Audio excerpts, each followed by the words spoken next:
इससे पहले कि हम लोग मॉडलिंग में आगे प्रोसीड करें, मैं आप लोगों को बताना चाहता हूँ कि ये वाला तरीका जो है ये बेस्ट क्यों है। ठीक है, तो दो रीज़न है। रीज़न वन स्पीड, और रीज़न टू ये है कि भाई इसमें हमें जो टोपोलॉजी मिलती है ना वो सारी क्वाड्स है। ठीक है, टोपोलॉजी क्या होता है? टोपोलॉजी होता है कि आपका ये जो मैश है, इस पूरे को मैश कहते हैं।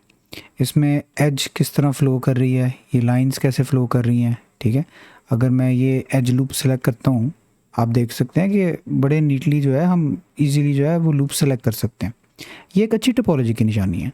आप देखें कि जैसे ही मैं ये टोपोलॉजी ब्रेक कर देता हूँ, मैंने एक ट्रायंगल इंट्रोड्यूस कर दिया, ये देखें अब वो लूप पूरी नहीं हो रही, वो लूप यहाँ पे आके रुक जाती है।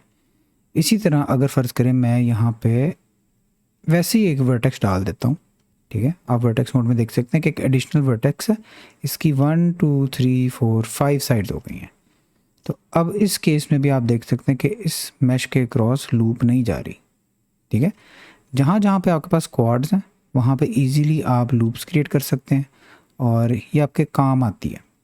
ठीक है, कुछ इम्पोर्टेंट एज लूप्स हैं जो आपके मॉडल में लाजमी होनी चाहिए। मैं आपको इस मॉडल में दिखाता हूँ। जिस तरह ये देखें, मैं अगर यहाँ पे एज लूप डालता हूँ, आप देख सकते हैं वो आई को सर्कल कर रही है। ठीक है, और बाकी मॉडल पे डिटेल ऐड नहीं हो रही। वेयरएज यहाँ पे आप देख सकते हैं कि यार अगर मैं एज लूप डाल रहा हूँ ना तो वो पूरे मॉडल के क्रॉस जा रही है। ये हर वर्टेक्स जो ऐड होगा ना, इसके पीछे हमारा पॉली काउंट बढ़ता जाएगा। इस मॉडल में जितनी डिटेल है वो बढ़ती जाएगी। जब हम फेस बना रहे होते हैं तो हमारे लिए ज़रूरी होता है कि यार कुछ एरियाज़ जहाँ पे फ़र्ज़ करें आए है, जहाँ पे इसका माउथ है, वहाँ पे ही हमें डिटेल चाहिए, उसके अलावा हमें डिटेल ऐड नहीं करनी।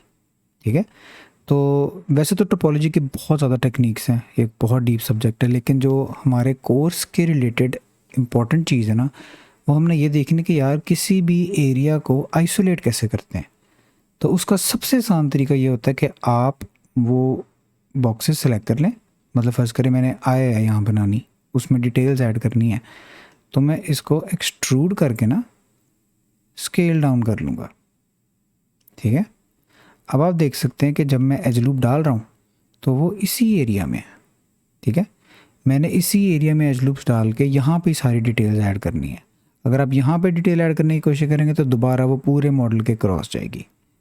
ठीक है, आप बेशक इसको डिलीट कर दें, हम यहाँ पे आए पे काम करेंगे, सारी डिटेल्स ऐड करेंगे। तो ये एक बेसिक अंडरस्टैंडिंग है जो आपकी होनी चाहिए टोपोलॉजी के बारे में। ठीक है, टोपोलॉजी क्वाड्स में होनी चाहिए, मतलब हर बॉक्स जो है उसकी 4 साइड्स होनी चाहिए। आपको मैंने दिखाया जब 3 होती है तब भी इशू बनता है, जब ज़्यादा होती हैं उसको एनगॉन्स कहते हैं। वो चाहे 5 साइड्स हों, 6 साइड्स हों, जितनी मर्जी हों, वो फिर एनगॉन बन जाता है। ठीक है, हमें ना ट्रायंगल्स चाहिए ना हमें एनगॉन्स चाहिए, हमें चाहिए क्वाड टोपोलॉजी। और ये मेथड जो है ये बहुत कमाल है इसके लिए। अब फ़र्ज़ करें मैं आपको दिखाता हूँ ये मॉडल। अगर आप प्लेन बनाने बैठ जाते, ठीक है, तो पहले आप ये प्लेन बनाते, फिर आप एक्सट्रूड करके यहाँ लेके जाते, फिर एक्सट्रूड करके यहाँ लेके जाते, फिर ऐसे एक्सट्रूड करते करते आपने ये सर्कल पूरा करना था। उसके बाद आपने अंदर वाला सर्कल पूरा करना था, फिर उसके बाद आपने माउथ का सर्कल बनाना था, और फिर सबको कनेक्ट भी करना है। तो वो एक बहुत लंबा प्रोसीजर बन जाता है, उसकी ज़रूरत नहीं है। ये एक बहुत स्ट्रेट फॉरवर्ड मेथड है और बहुत सिंपल है। हम जब आगे मॉडलिंग करेंगे तो आपको पता लगेगा। फिर एक और चीज़ जो है कि क्वाड टोपोलॉजी ज़रूरी क्यों है, उसकी रीज़न ये है कि हमारा मॉडल जो है इसने एनिमेट होना होता है, इसने डिफ़ॉर्म होना होता है। डिफ़ॉर्म यानी मैं आपको दिखाता हूँ, जिस तरह करेक्टर को हम स्माइल करवा रहे हैं। ठीक है, तो ये अपनी ओरिजिनल शेप से हट रहा है, इसको ये डिफ़ॉर्म हो रहा है बेसिकली। ठीक है, अब आप देख सकते हैं सब कुछ क्वाड है, सब कुछ स्मूथ है। मैं वायर फ्रेम ऑफ कर देता हूँ, ये देखें सब कुछ स्मूथ है। ठीक है, जैसे ही मैं यहाँ पे ट्रायंगल या एनगॉन को इंट्रोड्यूस करूँगा ना, आप देखना कि ये इशू करने लग जाएगा। ये देख रहे हैं, ये पिंचिंग हो रही है। ये आई होप रिकॉर्डिंग में आ रहा है। ये देखें इस साइड पे नहीं है, ये साइड बिल्कुल स्मूथ है। यहाँ पे आप देख सकते हैं थोड़ी सी पिंचिंग हो रही है। तो इस तरह के इश्यूज जो हैं ये आपके मॉडल में जनरेट होने शुरू हो जाते हैं अगर क्वाड्स नहीं है।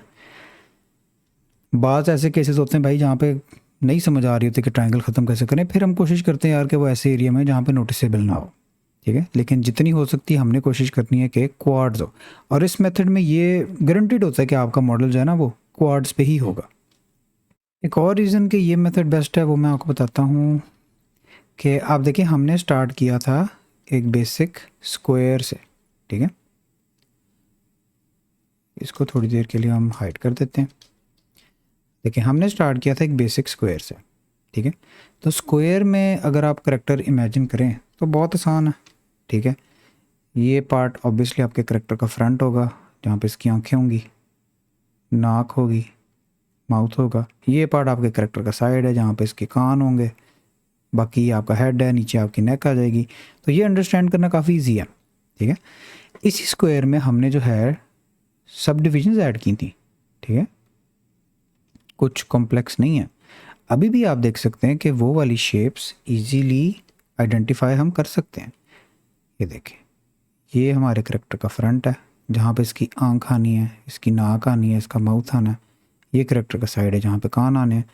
तो ये साइड्स आपकी बहुत इजीली डिफाइन हो जाती हैं जब आप एक स्क्वायर से शुरू करते हैं, क्यूब से शुरू करते हैं, ठीक है। कॉर्नर्स आइडेंटिफाई करने का तरीका एक, वैसे तो अगर आप एक्सपीरियंस्ड हैं तो फिर आपको खुद ही पता लग जाएगा यार कि ये फ्रंट बन रहा है, ये अप बन रहा है, ये साइड बन रहा है। अगर आप बिल्कुल बिगिनर है तो आप देख सकते हैं कि ये वाई शेप जहाँ बन रही होती है ना, वहाँ पे आपके एज की डायरेक्शन जो है वो चेंज हो रही है।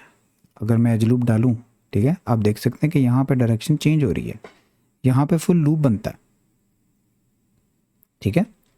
बाकी यहाँ पे आप देख सकते हैं कि कितनी साइड्स आ रही हैं, 1 2 3 4। यहाँ पे देखें 1 2 3, ठीक है। तो ये साइड हमारा फ्रंट है, ये वाला सारा फ्रंट है।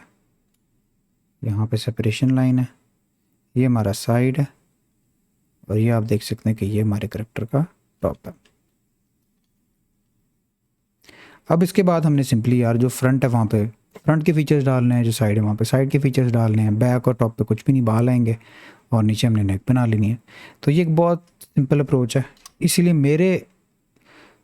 मेरी ओपिनियन में ये तरीका जो है कार्टून्स बनाने के लिए बेस्ट है, सिंपल, ठीक है। आपने सिर्फ एक बेस स्ट्रक्चर बनाना है, उसके बाद जहाँ जहाँ आपने डिटेल्स डालनी है, फ़र्ज़ करें यहाँ पे आई डालनी है तो आपने वो हिस्सा सेलेक्ट करके उसको एक्सट्रूड कर लेना है। फ़र्ज़ करें यहाँ पे माउथ बनाना है तो आपने उसको एक्सट्रूड करके यहाँ पे माउथ बना लेना है। यहाँ पे हमने ईयर्स बनाने हैं तो आपने ये वाला ईयर वाले बॉक्सेस सेलेक्ट करके उसको अंदर को एक्सट्रूड करके वहाँ पे ईयर बना लेना है। तो ये बहुत सिंपल अप्रोच है। ये कॉन्सेप्ट अब आप लोगों को उम्मीद है समझ आ गया होगा। तो अब हम नेक्स्ट लेसन में चलते हैं और मॉडलिंग शुरू करते हैं।